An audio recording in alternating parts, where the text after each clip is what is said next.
Assalamualaikum warahmatullahi wabarakatuh. Di sini saya dan kelompok akan menjelaskan tentang aspek keuangan.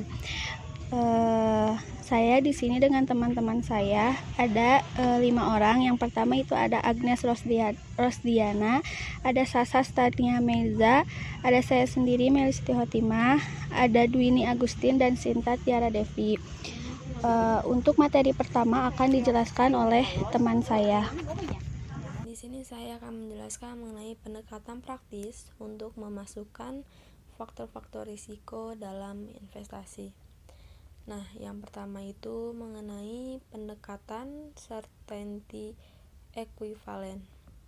Nah, jadi dalam pendekatan ini itu memberikan penilaian yang sama antara jumlah arus kas yang sudah diterima dengan jumlah arus kas yang belum pasti dan mengandung risiko. Jadi maksudnya itu dimana dalam pendekatan itu memberikan penilaian yang balance gitu antara si jumlah arus kas yang ada gitu yang sudah kita terima dengan jumlah yang belum ada atau memang belum pasti, dimana jumlah arus kas yang belum pasti ini nantinya bisa mengandung resiko.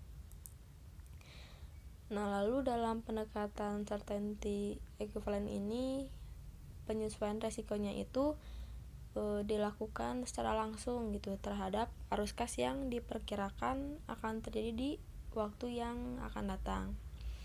Nah, di dalam pendekatan ini juga itu terdapat aturan pengambilan keputusan mengenai diterima atau ditolaknya suatu proyek investasi.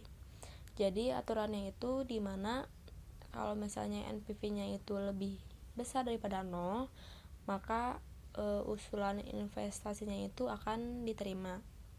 Nah, jika sebaliknya atau NPV-nya itu lebih kecil dari 0, maka usulan investasinya itu akan ditolak. Lalu yang kedua itu ada analisis sensitivitas. Nah, jadi analisis sensitivitas ini dimana diharapkan manajer keuangan itu dapat menilai kembali perkiraan arus kas suatu proyek itu yang telah disusun untuk mengetahui seberapa jauh sih tingkat si kepekaan arus kas ini dipengaruhi oleh berbagai perubahan dari masing-masing variabel. Jadi pada intinya di dalam analisis sensitivitas ini untuk menilai ulang kembali gitu ya si perkiraan arus kasnya itu apakah arus kasnya ini dipengaruhi oleh berbagai perubahan dari masing-masing variabel atau tidak. Nah, lalu dalam analisis ini jika makin kecil suatu arus kas itu maka akan memperkecil NPV-nya itu sendiri gitu, dimana yang berarti bahwa proyek itu tidak akan disukai. Nah, misalnya kasusnya itu dalam penurunan harga jual per unit itu akan dapat meningkatkan jumlah unit yang terjual, atau misalnya sebaliknya nih, dengan meningkatkan harga jual akan menurunkan barang yang terjual. Nah, jadi kan dalam hal ini kita tuh perlu menilai gitu pengaruhnya terhadap variabel tertentu. Misalnya pengaruhnya itu neto. Jadi kita tuh harus menilai pengaruh netonya terhadap arus kas dan NPV dari proyek tersebut gitu. Apakah dengan kenaikan harga jual itu serta penurunan jumlah unit yang terjual itu akan memperbesar atau memperkecil si arus kasnya, atau lebih bagus dibandingkan dengan kalau tidak ada perubahannya gitu. Kalau misalnya pengaruh si netonya ini memperkecil arus kas dan memperkecil NPV-nya, maka kebijakan untuk meningkatkan harga jual tersebut tidak dapat dibenarkan. Dan sebaliknya juga, kalau misalnya kebijakan tersebut akan meningkatkan arus kas dan meningkatkan mendapatkan NPV-nya, berarti kebijakan tersebut dapat dibenarkan. Nah, yang ketiga itu ada analisis break even. Jadi analisis break even ini untuk mengetahui berapa minimal perusahaan itu harus memproduksi atau menjual supaya perusahaan ini tidak mengalami kerugian. Jadi pada intinya, jika manajer keuangan itu ingin melihat penjualan minimal yang harus diperoleh agar bisa menutup biaya-biaya yang dikeluarkan, maka analisis break even ini bisa digunakan. Nah, lalu yang keempat itu ada simulasi Monte Carlo. Nah, jadi simulasi ini itu usaha untuk memperkirakan keadaan nyatanya dengan menggunakan model tertentu. Nah, langkah dalam simulasi Monte Carlo ini ada 3, di mana yang pertama itu membuat model. Nah, jika model ini semakin sederhana, maka variabelnya juga akan semakin sedikit. Lalu yang kedua itu menentukan probabilitas. Nah, jadi probabilitas ini untuk memperoleh nilai-nilai tertentu dari berbagai faktor yang digunakan dalam simulasi. Nah, yang ketiga itu adalah melakukan simulasi. Nah, jadi simulasinya ini dilakukan untuk menghitung aliran kas setiap periodenya. Jadi nantinya akan mendapat taksiran rata-rata dari aliran kas setiap tahunnya. Nah, selain itu juga dapat menghitung NPV yang diharapkan dari investasi tersebut. Nah, jika menghitung dengan cara ini itu, maka hendaknya digunakan tingkat bunga bebas risiko. Di sini saya akan menjelaskan mengenai pendekatan praktis dalam memilih sumber pembelanjaan. Yang pertama itu ada analisis rentabilitas ekonomis dan rentabilitas modal sendiri. Nah, rentabilitas ekonomis adalah kemampuan untuk menghasilkan laba dari keseluruhan modal, baik modal asing maupun modal sendiri yang digunakan untuk menghasilkan laba tersebut.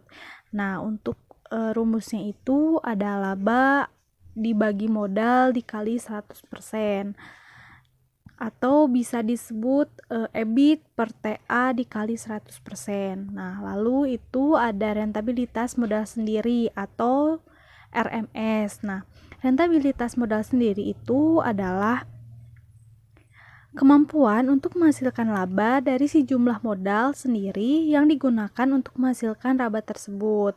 Nah, rumusnya itu ada laba bersih dibagi modal sendiri dikali 100% atau EAT per MS dikali 100%. Nah, dari pertimbangan RMS penggunaan hutang menguntungkan jika rentabilitas modal sendiri itu dengan menggunakan hutang lebih besar daripada rentabilitas modal sendiri dengan modal sendiri. Nah, analisis ini hanya memperhatikan pemilihan sumber dari sisi rentabilitas modal sendiri saja. Lalu yang kedua ada analisis aliran kas. Nah, analisis aliran kas di sini itu bersumber kepada pembelanjaan yang ditekankan pada pertimbangan likuiditas perusahaan. Nah, jika semakin banyak hutang yang digunakan, berarti beban terhadap sebuah perusahaan juga akan tetap semakin membesar. Nah, aliran kas keluar itu akan tetap, sedangkan arus kas yang masuk itu tidak tetap. Nah, itu untuk analisis aliran kas. Nah, selanjutnya ada proyek kontingensi. Proyek disebut memiliki hubungan kontingensi jika dipilihnya satu proyek, penyebabnya harus diikut sertakan proyek yang lain. Dipilihnya misalkan satu sistem transportasi barang, menyebabkan harus juga dipilihnya sistem transportasi pelengkap lainnya. Dalam situasi yang demikian, sesungguhnya tidak diperlukan modifikasi yang terlalu canggih. Hal yang diperlukan yaitu hanya menggabungkan data kas keluar dan kas masuk dari kedua atau lebih dari proyek-proyek tersebut. Sebelum menggunakan salah satu atau beberapa kriteria investasi yang tersedia, Dengan kata lain, jika misalnya hendak digunakan metode NPP, PI, IRR, maka perlu dihitung besarnya NPP, PI, IRR gabungan atau bisa disebut integrasi. Metode NPP yaitu Net Present Value, metode PI yaitu Profitability Index, dan metode IRR yaitu Internal Rate of Return. Dengan demikian, nilai NPP, PI, dan IRR dari masing-masing proyek menjadi tidak relevan untuk dasar pengambilan keputusan manajemen. Materi selanjutnya akan dijelaskan oleh teman saya. Selanjutnya, dijelaskan tentang proyek yang saling meniadakan. Dua atau lebih proyek disebut memiliki hubungan saling meniadakan atau mutually eksklusif. Jika terpilihnya salah satu usulan proyek yang tersedia menyebabkan tidak dapat dipilihnya sisa usulan proyek yang lain. Dan untuk keperluan tersebut dapat digunakan prosedur sebagai berikut. Yang pertama ada hitung besarnya IRR untuk semua proyek. Yang kedua, urutkan proyek-proyek yang memiliki IRR lebih besar dari K berdasarkan besarnya dana yang dibutuhkan. Yang ketiga, anggap untuk sementara waktu proyek yang bernomor 1 yakni proyek yang memiliki kebutuhan dana yang terkecil sehingga proyek pilihan yang paling layak. Yang keempat, hitung besarnya IRR atas dasar besarnya kebutuhan dana marginal untuk proyek yang kedua. Yang terakhir ada hitung besarnya MIRR untuk proyek ketiga atas dasar besarnya kebutuhan dana marginal.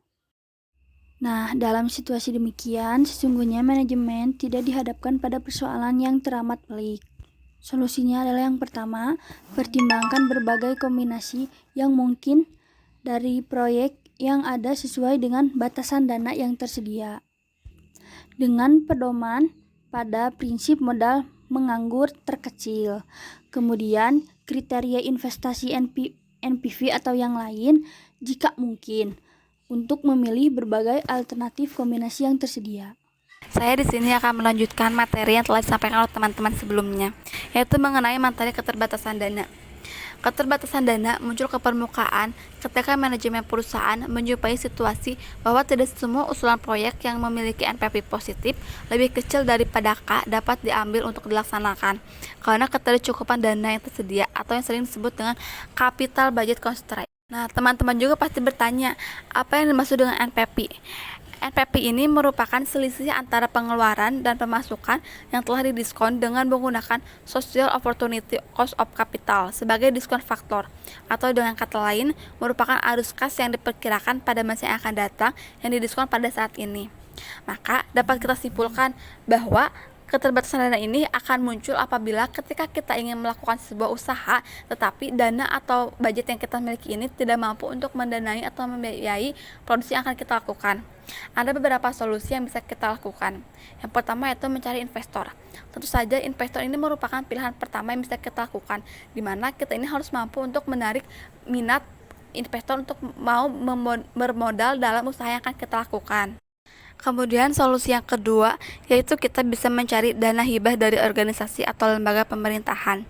Biasanya, organisasi dan lembaga pemerintahan ini sering memberikan bantuan dana hibah bagi pengusaha UMKM.